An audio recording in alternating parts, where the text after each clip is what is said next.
So hello everyone. There's a lot of discussion going on whether prelims would get postponed or not because of the conflicts that's going on.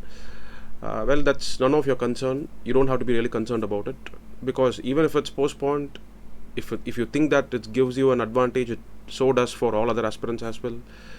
Nor there is anything to be disheartened or saddened by that. But let us instead focus on things which are totally in your control. That's the theme of today's discussion, which is about how many questions should you be attempting in the upcoming year's prelims 2025. And the reason why I have chosen this as the theme for today's discussion is because of certain queries that have been asked to me. One is the query that you can actually see on the screen here, which is basically a question raised by a student that despite solving PYQs at full length from 2019 to 2024, I am unable to figure out the number of questions I should be attempting. One, choosing the conservative approach of just answering 55 to 60 with utmost accuracy, or should I trust the probability and attending close to 100, right? So yes, this is a very important dilemma which many aspirants actually do have, right?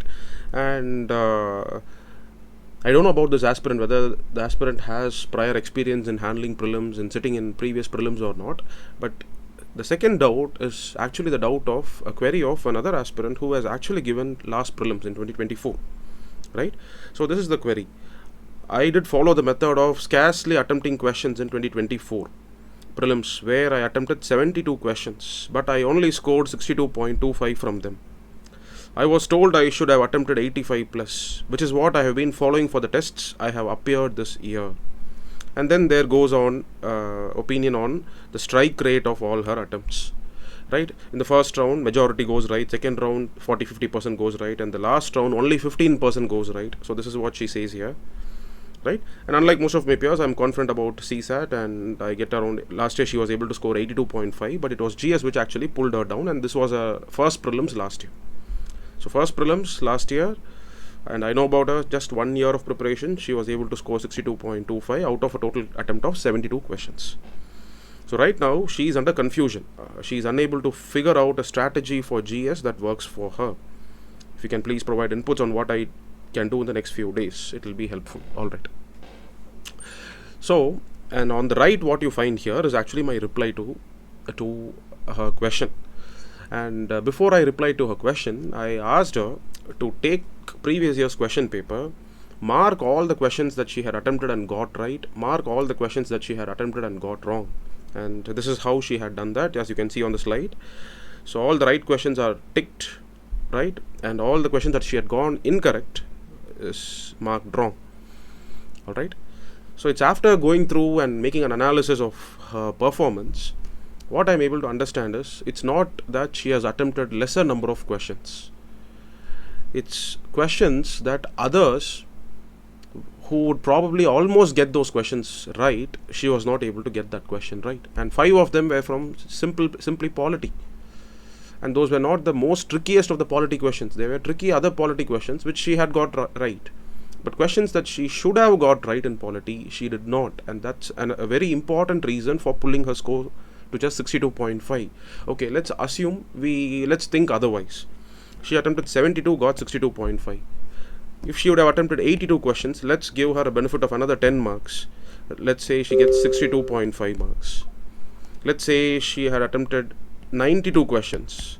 That would have still given her only 82 marks, but the cutoff was more than 85. Which means simply merely attempting more number of questions would by itself not be ensuring that this candidate could have cleared prelims, right? But whereas after analyzing the performance, I'm very convinced that just with the 72 questions, she could have cleared prelims if these questions would have got right. And these were questions which many aspirants were able to get right. It's not from very intricate, very tricky areas of NCRTs hidden somewhere in some minute pages of NCRT. That is not the type of questions which I expect to be gotten right. Right? And let me show you what are those questions. So there are at least 10 questions of this category that she could have actually got right. And then there are questions that she should have attempted and got right. And I'll show you what those questions are. Just these two categories would give you another 15 mark edge. And then I have even marked some 5 or 6 questions which she had attempted which she should have actually not attempted, which should have been left unattempted. Right? There are some questions, and out of that she was even able to score 1 or 2 marks, and this is also another problem. Right? When aspirants come to me and when they say that last year my performance, right questions were so high but incorrect pulled my marks down, I cannot simply tell such aspirants stop attempting wrong, incorrect questions. The reason is aspirants also get rewarded because of those kind of guesswork, and when they get rewarded they are not simply able to let go of the behavior, because the same behavior had given them marks as well. Right? So the answer for such doubts, when you ask me what should be the range of questions, should I only very choosy, and should I be very choosy and picky in terms of attempting the questions, there is no straightforward answer, but let me guide you and help you understand that there is always a path even for those who attempt less number of questions. If your strategy already has been fixed as to attempting 95 plus questions, you please continue with that. My endeavor of the session is not to negate your strategies that you firmly hold on to. Right? It's just to reinforce the belief that even with less attempts it is still possible to clear. The reason is because very simple questions that ought to have been right have gone wrong for this candidate, and so might be the reason for you as well. So do not be under the mistaken belief that probably if you would have attempted more number of questions last year, that would have automatically translated into success, and that should be the strategy to emulate this upcoming year. No. Sit and make an analysis like this. Maybe you can take reference from this particular question choices of mine, which I have classified into 3 categories. Make a verification. Have you got 4th question right? Have you got 5th question right? Have you got 13th question right?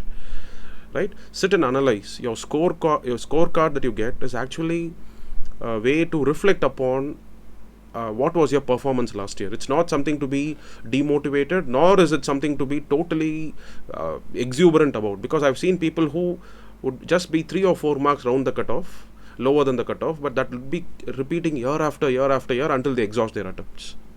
So do not think that last year, just because my cutoff was only 2 marks less than my marks was just less than 2 marks lower than the cutoff, doesn't mean that this year automatically there will be a 5 mark increase. Right? Of course, 1 year of preparation would add on to the content, but whether the question will be from that content or not, again, a big question mark. Right? So that's why when you get your scorecard in your hand, it's time to introspect. It's time to examine whether the direction in which you have been going, is it right or wrong, and why were you, and it's also time to think, sit back and think, why did you not get these questions right? Okay, there lies the answer, whether will your attempts this year, will it be increased or should it be confined to the same levels? Alright, now look at the question. So this is how she had marked her answer sheet and her question on her question paper, and she had given it to me. Now when I look at it, I find, you see, question number 4 has got wrong. Okay, this is a very simple question, and the answer for this question does not lie in memorizing all the different paths. Okay, I have already made a video which is here. Why do you fail in CSE Prelims and what can be done regarding that? That's a video in which I have clearly explained this is a question that you could have got right without exact memorization of the factual paths. Right? Because most of us will be knowing that powers of municipalities are in Part 9A. That's right, 73rd, 74th Amendment. Part 9 was added, 73rd Amendment. Part 9A was added in 74th Amendment. So 1 should be there in the answer. Right? And wherever 1 is there, either 2 or 3, one of the 2 should also be there. Right? So if you assume Part 3, if you assume the 3rd statement is right, that amendment procedures are there in Part 20 of the Constitution, let's assume for a moment that it's right. So Article 368 is in Part 20, which means that emergency provisions are given in Part 18 of the Constitution. Emergency provision is 352 to 360. The question says it's in Part 18, whereas we already know 368 is in Part 20.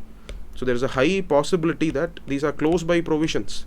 Right? 360 and 368. There are just a few provisions in between. There is a high possibility that Part 18 may deal with emergency, and that's the way you could have got this question right. So like that, these are questions which actually a lot of aspirants have got right, and this is something that you should have also gotten right, either by memorizing the part numbers or at least by using this kind of thinking process. You should have got it right. Okay, which one of the following statements is correct as per the Constitution of India? This is also another question which very, very easy, you could have got it right. So look at the question. Interstate trade and commerce is a state subject under state list. When you read the chapter on center-state relations, it's very clear that interstate trade and commerce, this is a subject where both center as well as the states can make laws, right? And a lot of conditions will also be given in Lakshmikant. So from that you can understand it's not under the state list, because imagine if interstate trade and commerce were to be a function completely under the state list, probably Tamil Nadu will block all the trade coming from another state. It could be a BJP ruled state, and Tamil Nadu would be ruled by a party opposite to BJP. So they may stop all the trade that's coming from BJP so as to financially cripple that other state. That's why it's very risky, right? Using that logic, you can understand, yes, this is incorrect. But corporation tax is a state subject under the state list. If you read about the Sarkaria Commission's recommendations, one of the important recommendations is the proceeds of the corporation tax should be made as a part of divisible pool of resources, which means that corporation tax is a power that is in the hands of the center, right? So the states were all asking for a share of the proceeds of the corporation tax, which is collected by the center. For a long time, the center was refusing to give it to the states. But Sarkaria Commission recommended, and Lakshmikant has a beautiful point.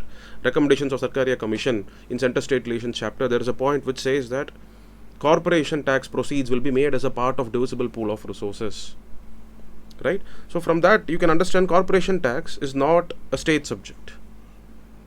Okay, so what I'm trying to say is this is a question which aspirants would be having plenty of logic to have got the right answer for this question. This is not so difficult, right? Whereas during COVID times, we all know that central government has issued directives as to how to quarantine people, how to prevent infected people from migrating from one state to the other, right? A lot of centers' control was very visible. So from that you can actually understand interstate quarantine is a union subject under union list. Probably that can be true. This again does not require you to memorizing all the different functions of the 7th schedule, but using all these connections, right? And aspirants are able to get these connections right. See, these are all the predictable areas which are actually under your control, and if you cannot get these kind of areas right, you can actually not even dream of getting all the current affairs related questions and all right. Okay, these are the low hanging fruits. And look at the 13th question. Which one of the following is a work attributed to playwright Basa? Okay, I can tell you that you should have remembered about Basa because there are very few playwrights. You should have known all his literary works and all of that. But again, there is also another way of getting this right. It says that he is a playwright, which means that he writes stories. Stories would take the shape of names such as Malavik Agni Mitram, right? Kumara Sambhavam. So which actually talk Dasa Kumara Charitam. These are all plays, right? Which the theme of the play would be reflected as the title of the work, right? But look at Kavya Alankara, which means that Kavya is poetry and Alankara is decoration of poetry, which means that probably this work would be a grammatical work on how poetry should be written. This is not play. Natya Shastra is a set of rules for dance as well as a set of rules for theatre performance, right? So why would Bhasha be writing a set of rules for how dance has to be done, how plays have to be enacted? That's actually the work of Bharata, not Bhasha, right? And Mahabhashya, you'll be knowing it is that of Patanjali, right? So it's a commentary on Ashtadhyayi. So by knowing these may not be the answer, that's how you could have gotten the right answer, Madhyama Yoga. Okay, so you need not really know the answer correctly for this question, but by eliminating others, you could have got this question right. Okay, so the skill of understanding what could probably be the theme of this work just from the sounding of this work is also very important, right? So whereas I wouldn't say the same with respect to this question. So that's why I have not marked that you should have attempted question number 14. No, I have not done that. Okay, so there is no opinion that I have given on question number 14. It's very fair that she has left it unattempted, because no logic like this can come to the correct successful attempt of question number 14. In my opinion, maybe there could be something else, I don't know. But so what I'm trying to say is, and look at this question on money bill, you should have got this right. Okay, and this was the substance of my discussion in another video, again in the same video on why do you fail in prelims. So this was the factor that I had identified, and I have told you that the kind of thinking you require is, it's very easy to figure out these three statements as right or wrong. But when it comes to this particular statement is where you have a problem. And I even had discussed in this video that if 110 deals with money bill, something close to that, 111 or 109 would all be related to money bill, and why not we make an assumption that yes, it probably would be right. Correct? So such kind of logic is how you could have got these questions right, because many other aspirants have got this right. Look at this aspirant. She has just ignored option 1 as incorrect. Right? Amendments to a money bill suggested by Rajya Sabha have to be accepted by the Lok Sabha. See, 4 cannot be there, right? So she has eliminated this. But I don't understand what is the reason for her. She's simply just not confident enough to think like this for Article 109. That is why I say, and look at this. This is a very prominent current affairs. This is with respect to that women's reservation bill. So every aspirant was very clear about this bill, right? Provisions will come into effect from 18th Lok Sabha. No. 18th is present Lok Sabha. How can you suddenly bring in women's representation inside that? It can probably start from the next Lok Sabha. Eliminating 1 would have got you the right answer, which she was not able to get it right. Right? So similarly are the other questions. Right? So you should have got this right. Fuel cell electric vehicles. What is the exhaust pipe emission from fuel cell electric vehicle? It's just water vapor. Easy question. This does not require any complex thought. And how do you get this question right? Membrane bioreactors.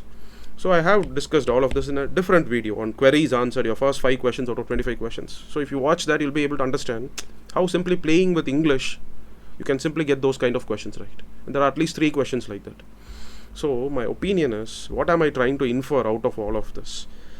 The solution for aspirants like this aspirant does not lie in artificially forcing yourself to increase the total number of attempted questions. They will turn out more incorrect than correct. But why don't you give a thought about how can you increase the accuracy of these questions? This simply comes from attempting more and more tests, by reading the book again and again, by maybe attending discussions, getting to know some aspect of this which can make the learning and the retention possible. Those are the solutions. You cannot be seeking for solutions in a wrong place. Right? Just because your friend or somebody who has cracked prelims says that they have attempted 85, 90 plus questions doesn't mean that that's the mantra. Okay, I can show you successful aspirants clearing only with 60, 65 attempts. I can even name them. But so if at all you encounter such friends of yours who have attempted more than 85 questions, sit with them, ask them to spare some half an hour or 1 hour of their time. Sit with them and ask them how were they able to get these questions right. And if there is no valid logic in their thinking process, just understand that cannot be your strategy. Okay, they may have been simply lucky, right? Or they may have some other factors which would have driven them on the day of your exam, which cannot be emulated by even by themselves once again if a similar type of question would have been given to them. So those are exceptions. They are not examples for you to be replicating, right? Whatever you do, be clear and convinced. Right? But don't worry, at the end of this video, I'll also be giving you some strategies as to how you can safely stretch your number of attempts. Okay, but I'll also add a caution that you would be doing it at your own risk. So do not blame me tomorrow that the strategies have all failed. Because if this strategy of mine regarding how you can safely increase your attempts would fail, so will all other strategies that you find on YouTube as well. Because nobody has a scientific proof for that. The only scientific method is studying, knowing things, using all these connections, using all these factors which can help you eliminate incorrect options, like the way I did for Basa question. Those are the things which are logical, which are reasonable. Anything else, you can just simply hope that it would work for you on the day of your examination. Right? So my final opinion on this issue, right? So you may agree, disagree with me.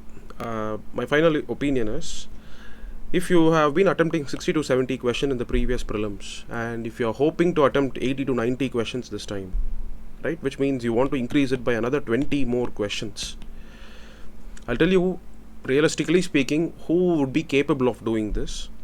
If you are someone who was attending classes for the first time in the last 1 year, and that was your first prelims, you never had the time to read newspapers properly, you never understood the importance of newspapers, as a result of which your number of attempts were also on the lower side. Yes, this year, if you have corrected yourself, if you have been very regular, systematic with reading newspapers, you will definitely be able to increase the number of attempts by at least another 10 questions at least. That is very possible.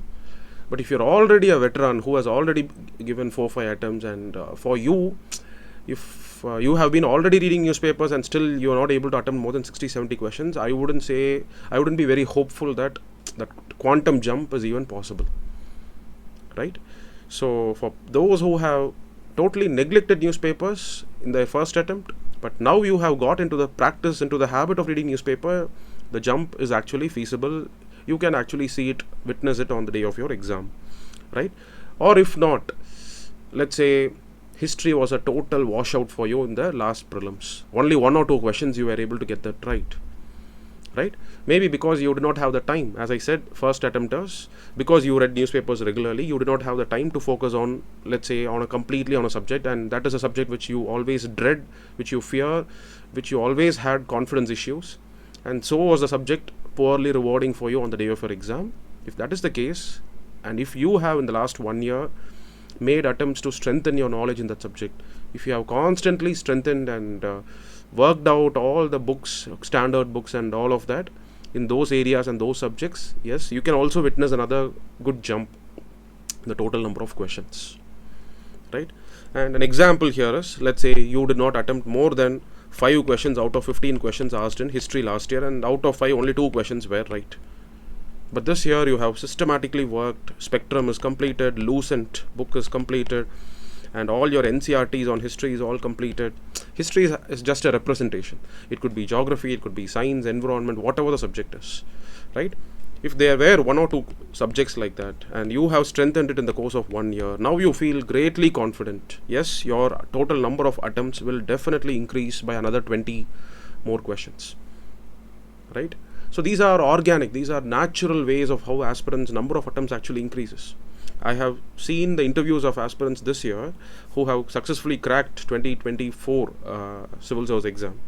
There are aspirants who in the 2023 have only attempted 40 questions, and this year they have increased to 70 to 80 questions and they have cleared. But understand how they were able to do that. It was not by forcing themselves with the same strategies. They forced themselves to simply go blindly attempt more questions. That is impossible. Just logically ask yourself, why were you not able to increase the total number of attempts last year? If you have attempted only 70 to 75, why did you not attempt from 90 to 95? Just because you did not know them.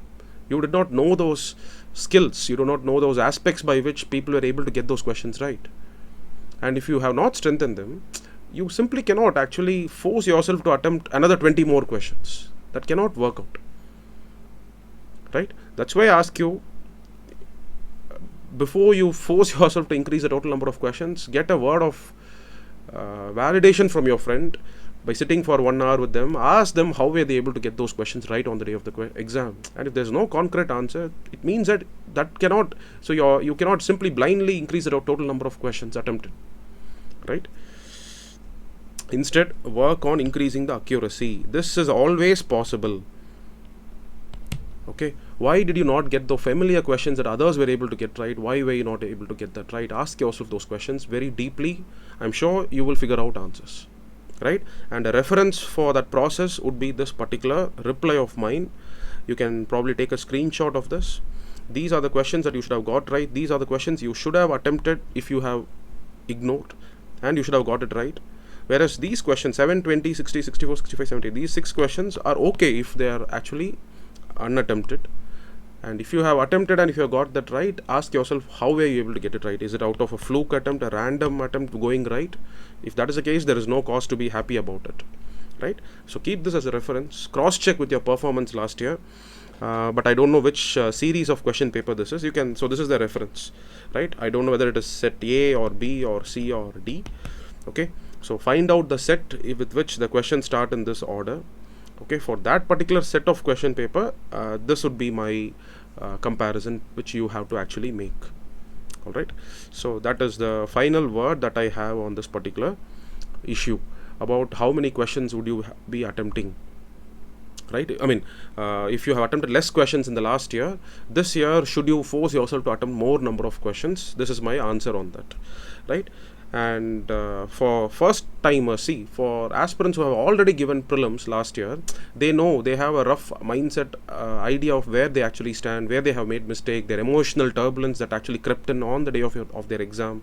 Since they have been a party to all of that, they know today they are in a better position to judge whether they should be attempting 80 questions or whether they should be attempting 60 questions. For freshers, probably you can do, if you're going to attempt your first prelims this year, you can probably do the same process. Take the same question paper, work it out, and now go to my judgment that I have made. Now check whether you are also on the same lines or not. If you're on the same lines, just go with whatever you have attempted. Just increase the total number of accuracy, right? And also, if your first attempt is going to be this prelims, it's time you watch this particular video, which I have made 4 weeks ago. A fresher about to face civil service exam prelims, be mindful of these aspects. This video can actually come to your help. I'll also share this link of this video in the comment section. Maybe you can click that, watch it once to be aware of what all you should be mindful about before you prepare on the day for the day of the examination. Alright, so this is something that you must watch.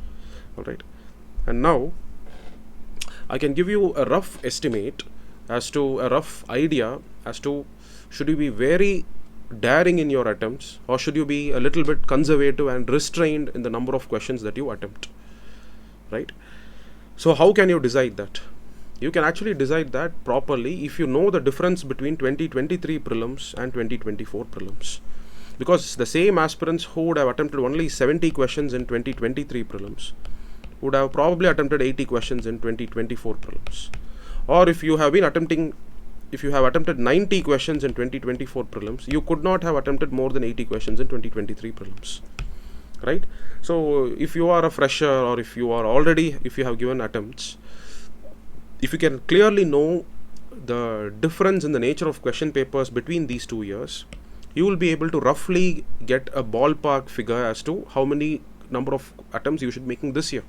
Should you be attempting 80 plus or should you be attempting 90 plus, right? Or should you be confining yourself to 70 plus? All of that, it also to an extent depends upon the type of question paper, right? So this is a call that you should actually make on the day of your exam, not in the first 5 minutes. When you are attempting your question paper, you will be able to get a sense of the nature of paper. Is it closely resembling the 2023 prelims or is it closely resembling the 2024 prelims? And that is the moment when you have to make a call as to should you be more daring or is it fine to be restrained, right? So let me give you some hints in that regard. If you find the total number of questions in polity less than 10, it means the paper will be difficult.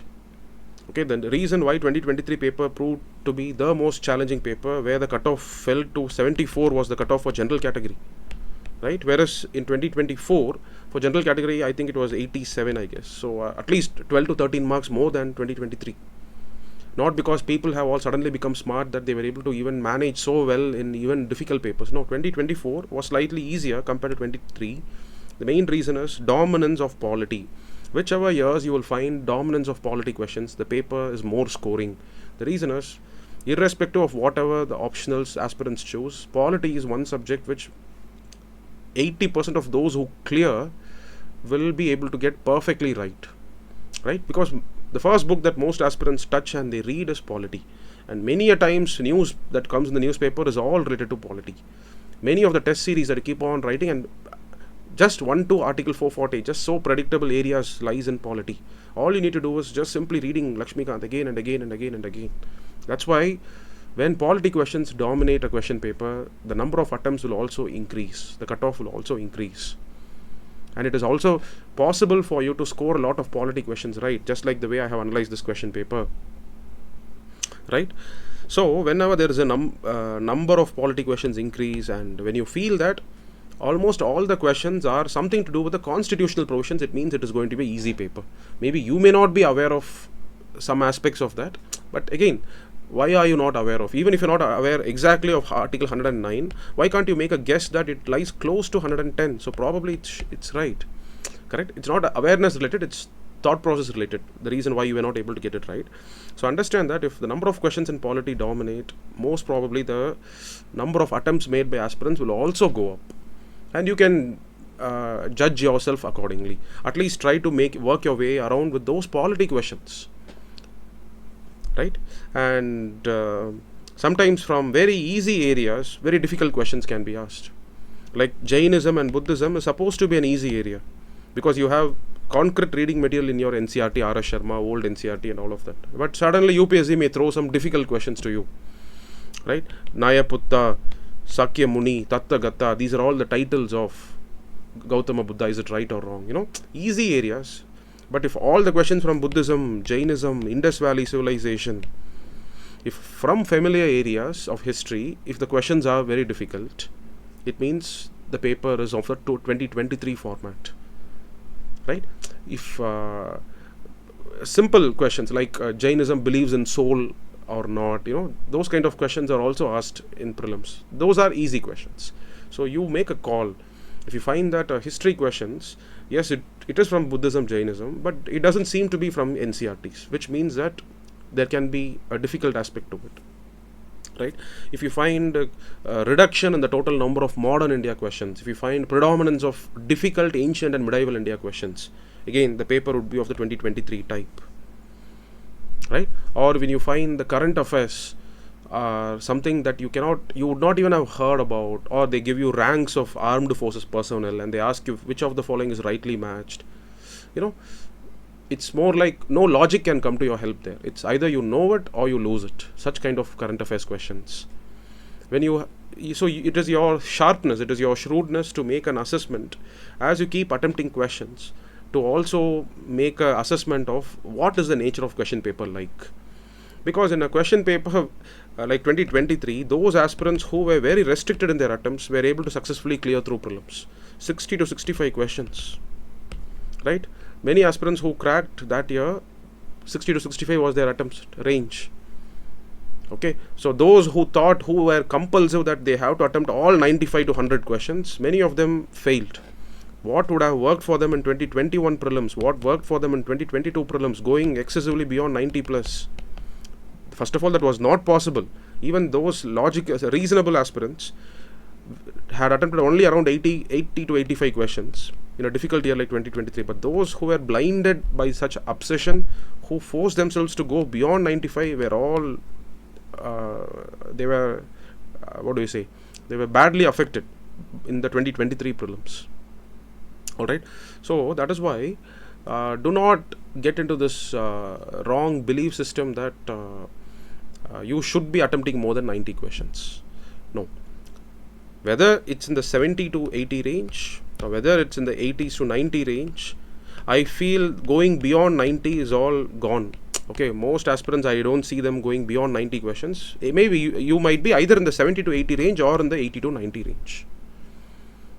Okay, with respect to total number of questions attempted. And that is a call that you will have to make as you go through your question paper on the day of the on the day of the examination. Alright, but whatever I have discussed till now is simply to give you this feel that there is no way you can artificially increase the number of attempts. That should have happened because of any of these factors, either newspaper becoming a routine regimen of your preparation, or you mastering those areas which you failed to master in your previous attempt. If such a thing would have happened, then this jump is meaningful, then this jump is correct, right? You don't have to be fearful that this year you're going for more number of questions. Is it a right strategy or wrong strategy? No, it is right if any of this has actually happened. It's incorrect if none of this has happened and you are artificially increasing the number of attempts, and if you are feeling comforted by the fact that in the test series this is actually getting you marks, you may be on the wrong path, right? If you have not been routine with newspaper, if you are not corrected, if you have not strengthened yourself with respect to weaker subjects, and still you forcefully increase your number of attempts, and if that is by an element of luck giving you marks in your test series, I don't really have high hopes on your performance. Alright, fine. Now let's come to the last aspect of this discussion as to how can you safely stretch the total number of attempts without hurting you too badly. Right, I have some 8 to 10 points to discuss. Maybe you can try experimenting them with respect to your test series, with respect to your previous year's questions, and see if it actually works. So if it works, you may implement it, provided you feel your number of questions that you have attempted on the day of your exam is inadequate. In that case, yes, you can stretch your attempts with the strategies that I am about to offer you. Next 10 or 15 minutes, should you be even watching in the first place? Well, if you are very confident about your strategy, don't even watch this, right? But if you feel that in no occasion in any of your tests you have got more than 60 marks. That is, if you're not been able to get more than 30 to 40 questions right, okay, maybe you can spend some time watching this strategy. Okay, so just to listen to what it is, see if it actually works for you, right? So see, my prime approach is knowledge, skills, eliminations, logical thinking. When all of that fails to come to increase your total number of attempts to more than 60 questions, if you're not able to get more than 40 questions, okay, if your range is 40 to 50 questions attempted, yes, now you are helpless. Anyway, you're not going to crack prelims. If that is the case, maybe you can try experimenting these methods, right? So what are they? First, when it comes to science and tech and environment, right? When it comes to science and tech and environment, let's say when it comes to applications or when it comes to characteristic traits of certain species, okay, applications of a technology newly discovered, okay, so in all those kind of areas, just observe, if unless there is no weird option, I would say be more inclusive. Understand that our knowledge is limited. There is a possibility that a particular common science or a technology can be recently been put to use for novel purposes, right? So understand that the same technology can be used for a wide variety of purposes which may not be within our grasp, all right?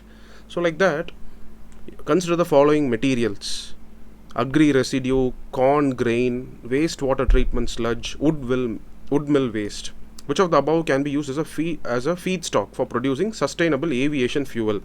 Basically, they are asking out of all of which, through which all can be used for producing biofuels, right? And I find all of these are plant materials, organic wastes, organic material, right? So I find that common link that, okay, I'm not very sure whether wastewater treatment sludge, right, all the wastewater remains, what you find, can it all be used for biofuel production or not? I have no idea about it, but I find that, yeah, these are all organic matter, and if one organic matter can be converted, can be made use of into a fuel, why not the other, right? I would actually go for just 1, 2, 3, 4 as a right answer, right? With reference to green hydrogen, consider the following statements. We all know that, of course, it can be used in fuel cell. And then I also think about hydrogen's properties. Hydrogen is explosive, right? It can catch fire.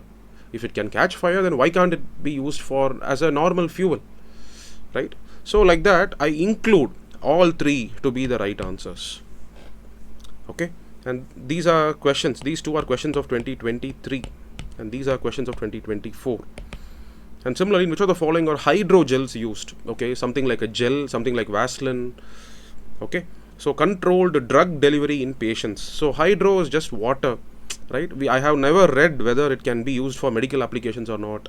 I don't even know what is hydrogel, except that maybe it has water and it has some kind of some lubricant property, because Vaseline, petroleum jelly, has that property, right?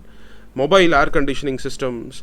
See, all of these, if it would have been mentioned, hydrogel is used for nuclear power production, I would have probably gone for it as wrong, right? I would simply assume what property does water have to be used for nuclear power production.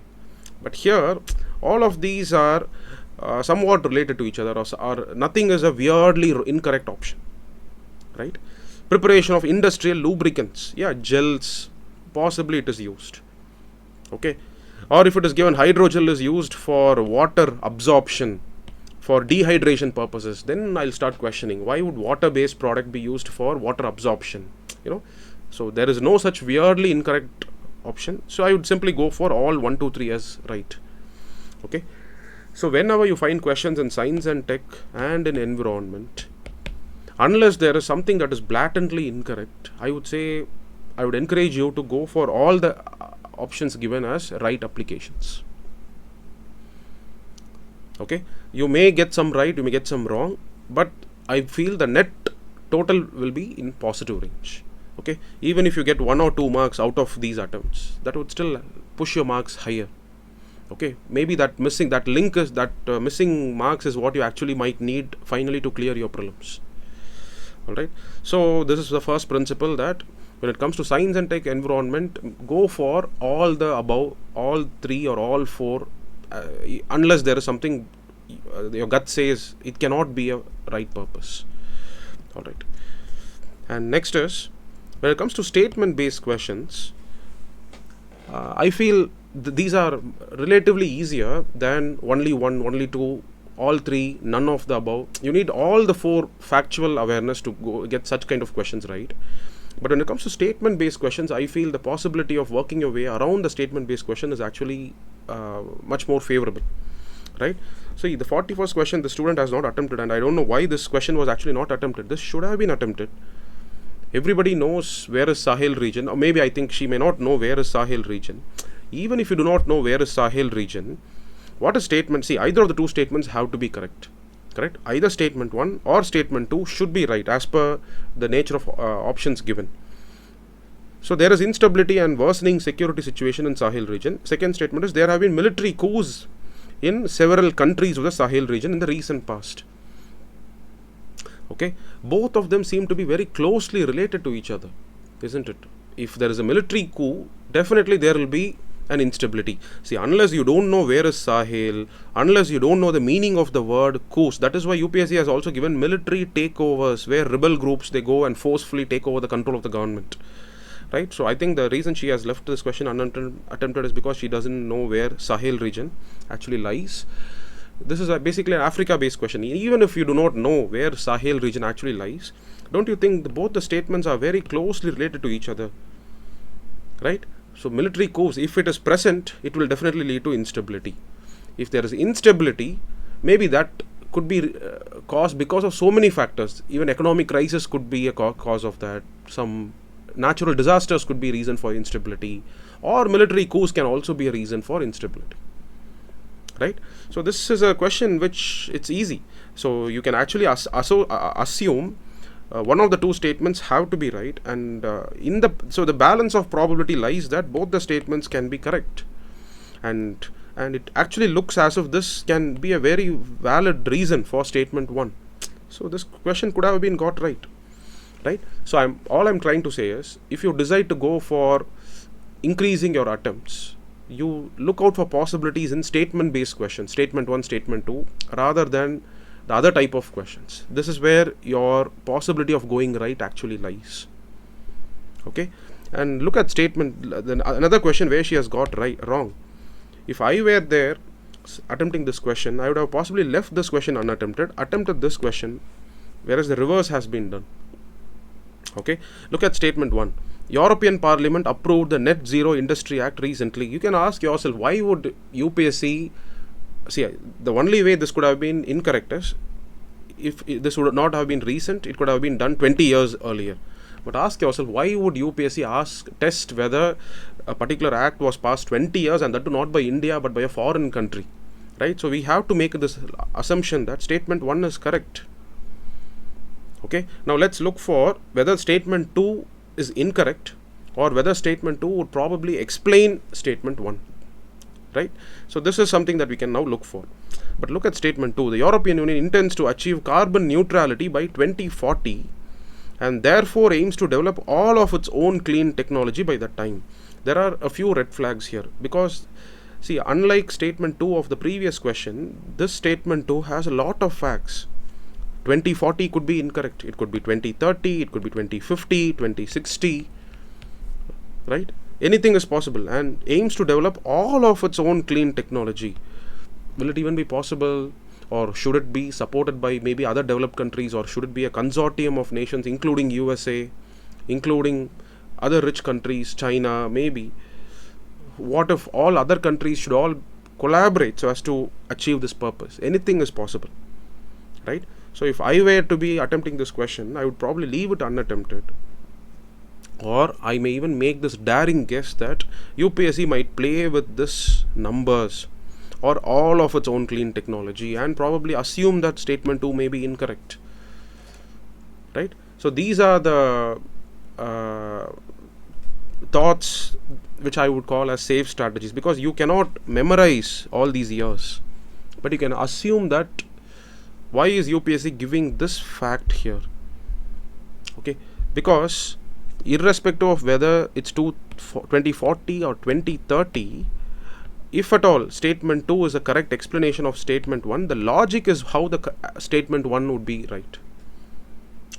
Okay, the year doesn't actually matter here. Maybe UPSC may play with the year, it may play with all such kind of words. Either you don't attempt this question, or even if you attempt, guess or question the correctness of all these facts. Too factual, probably UPSC is trying to make you choose A and go wrong, right? UPSC is laying a trap for you there. But whereas statement 1, statement 2 of the previous question, this is an easy question. Okay, there are no great facts, and it looks a commonsensical explanation can be found between the two, right? So this should have been attempted. So what I'm saying is another one more question of such type going right can actually improve another 2 more marks to your total performance, right? So when it comes to science and tech environment, be more inclusive, go for options that have all the applications unless there is a weirdness about it. When it comes to all other type of questions, give preference for such statement based questions. The logic can actually work out in statement based questions, right? And when it comes to government schemes, whenever you are given a choice of so many questions which all have a lot of government schemes, just avoid questions where there is so much of facts in every statement. Everywhere you could go wrong. The entry age group for enrollment in the scheme is 21 to 40 years. Why not before 21? People enter workforce even before 21 and they continue to work even after 40 years. So let's say I'm a 50-year-old man, does it mean I cannot enter into this? Don't you think that's so unfair? Or if I'm just 18 years old, why should I not be a part of this? I am now eligible as per law to be employed as a workforce, right? So this is a fact. Fourth point, family pension is available to spouse and unmarried daughters. Again, that is also another fact. Too many facts here. Why don't you simply avoid attempting this question? Whereas look at other government schemes question. With reference to Digital India Land Records Modernization Program, right? Land records, we all know land records is all maintained in a written hard copy format in all the Tehsil office, right? So the objective of this land record modernization would be what? Modernization, so it means you're scanning it, you're digitizing it, correct? And for digitizing, what are the options given? To implement the scheme, central government provides 100% funding. So ask yourself, see, this is not too much of funding. If it would have been a welfare measure, giving old age pension to all the old age people, why would the central government bear all the responsibility? It will probably want to share its responsibility with the states. But this kind of a scheme doesn't involve too much of expenses. It's all about office modernization. Very minuscule amount of money might be needed. So why would the central government be hesitant in funding? It may want all the states to improve its records. So to nudge the states, instead of leaving it at their discretion, the central government might be funding it completely. Right? Think like that. If it would have been Pradhan Mantri Old Age Janani Suraksha Yojana, something like that, if this statement would have been given, I would have probably not gone for it as right. But this is a very meager expense, minuscule expense. Yeah, center might be forthcoming. Under the scheme, cadastral maps are digitized. Why not? Okay. Yeah, if you don't digitize maps, then what are you actually digitizing? Because all land records will have maps. Right?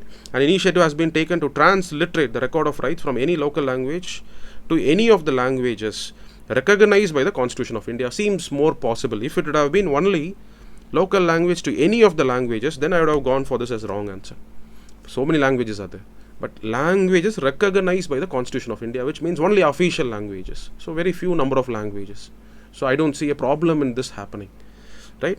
So all these 3 seem to be possible. So I would go for 1, 2 and 3. This is not a blind guess. This is not something like, oh, any government scheme, simply go for all options as right. No.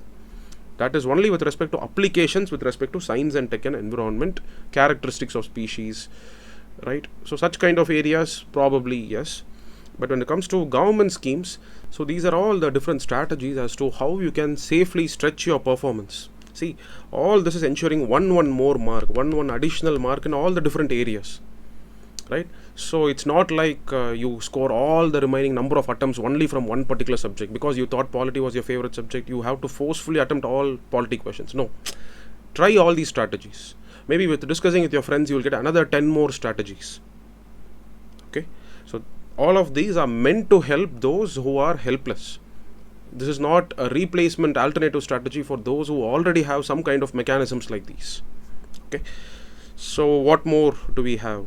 Yeah, and when it comes to history questions, my recommendation is, when you face very factual questions, you do not know which of these personalities have done what, right? Whoever you have heard the most among the options given, just go for that.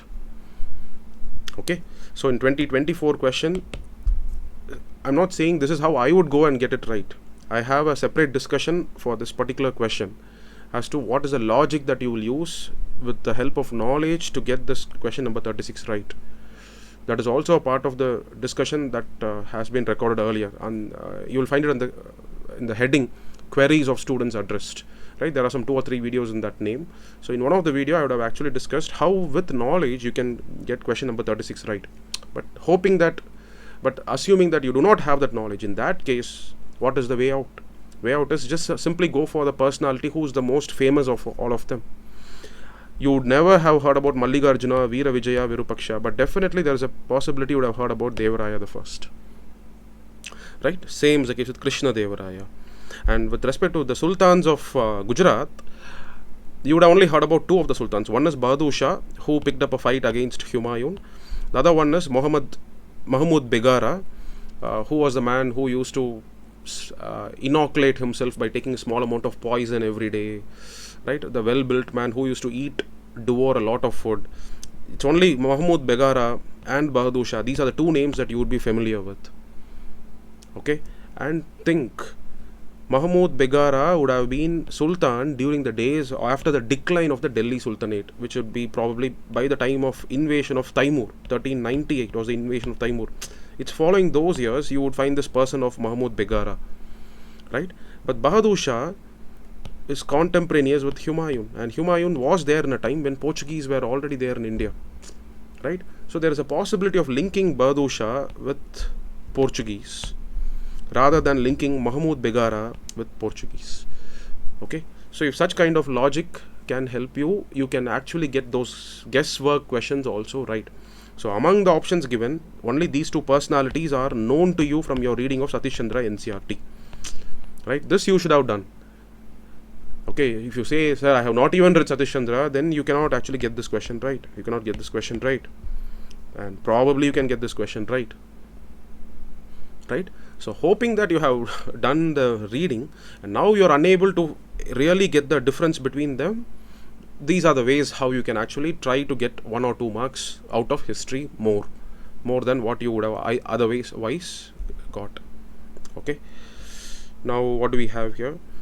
With respect to these kind of match the following questions, right? If it is not from science and tech and environment, if the question is not related to science, if it is not related to environment, and still it is a match the following type of question that is given to you, what suggestion I am going to give you now will not fetch you marks, but at least it will help you avoid an incorrect response. From what I have analyzed in the last 2 years question paper, both in 2024 as well as in 2023, my analysis is that rarely, very hardly are there questions in which all 4 or all 3 are correct. Right? So next time when you are totally blank and when you find these kind of questions, match the following type of questions in any of the subjects, if you are without any clue, if you are tempted to go and choose all 4, all 3 as correct, let this be a caution. That is most probably the wrong, incorrect response. At least don't do that. Right? Don't just go for all the 4 or all 3 as the correct answer. So this is one other suggestion that I have. This is not directly related to increasing your number of attempts, but actually this suggestion of mine can be helpful in reducing the number of incorrect attempts that you would be making. Alright, and then there are questions where just with English you can get things right. Okay, you don't have to have read what is membrane bioreactors. You don't have to have read what is collateral, borrowing and lending obligations. Just think, when you go to a bank, something is kept as a collateral, something is kept as a guarantee. You keep your house document, you get a loan. Right? In stock markets, such things don't happen. You don't have to give any of your house property or anything as a collateral and then get another stock. That's not actually happening. Right? So just by working your way around with English terminology, membrane bioreactors, We all know how reverse osmosis process takes place, and that is the process that is used for purifying your water. So why would membranes be used in other areas? Okay, so it can probably be used for wastewater treatment technologies. Just working your way around with English can still give you another 2 questions right. Okay, don't give up on such questions. Don't think that you need factual knowledge, otherwise you will not be able to attempt this question. So this is the response of this candidate who had asked me this doubt as to how to increase the score from 62 plus. She has not attempted these questions which are at the end of it. You see, UPSC has clubbed all these questions where terms are given, right? Terms are given, and these are not some strange scientific technical terms or anything. These are simply English terms. Just break them, think what can they possibly mean, you'll get them right. So UPSC is clubbing all these questions, checking whether you have that skill of terminology breakup and can you think on those lines or not. That is what probably UPSC is checking. No other skill is needed here. So this should have been attempted. And in those videos which I have already referred in the comment section, you will find how I would be solving these questions as well, and so can you, right? So these are all the different ways. And when it comes to international organizations, right, when it comes to international organizations, look out for sky high hopes, grand promises, or very high objectives being fixed, right? Look at this question on World Toilet Organization. See, it is one of the agencies of United Nations. We have read so many agencies of UN, right? As a part of our preparation, we know UNESCO, UNICEF, International Labour Organization, World Trade Organization. We have heard about all of that. But what is this thing called as World Toilet Organization? Since you have never heard either in your study of world history or in your study of international organization classes, first statement would probably be incorrect. It is one of the agencies of United Nations. Probably incorrect. World Toilet Summit, World Toilet Day, World Toilet College are the initiatives of this organization to inspire action to tackle global sanitation crisis. Let's say we don't know about that. Third, main focus of its function is to grant funds to the least developed countries and developing countries to achieve the end of open defecation. Don't you think any organization would go bankrupt if they start doing this? Imagine the scale of open defecation in developing nations, in the least developed countries. And if this is not even a part of UN, where will they have so much of funds to keep funding latrine, toilet construction in every household? Even governments are not able to do that. Correct? That is a thought process that should actually hit you in deciding 3 should be incorrect. 1 probably is also incorrect. So leaves you with 2 only. Right? So my objective here is not to memorize all the organizations, all the private bodies formed in this world. No. Think of lofty promises, grand goals, huge financial outlays, impossible for a non-governmental body. Even United Nations bodies may not have all the required funds for this purpose, right?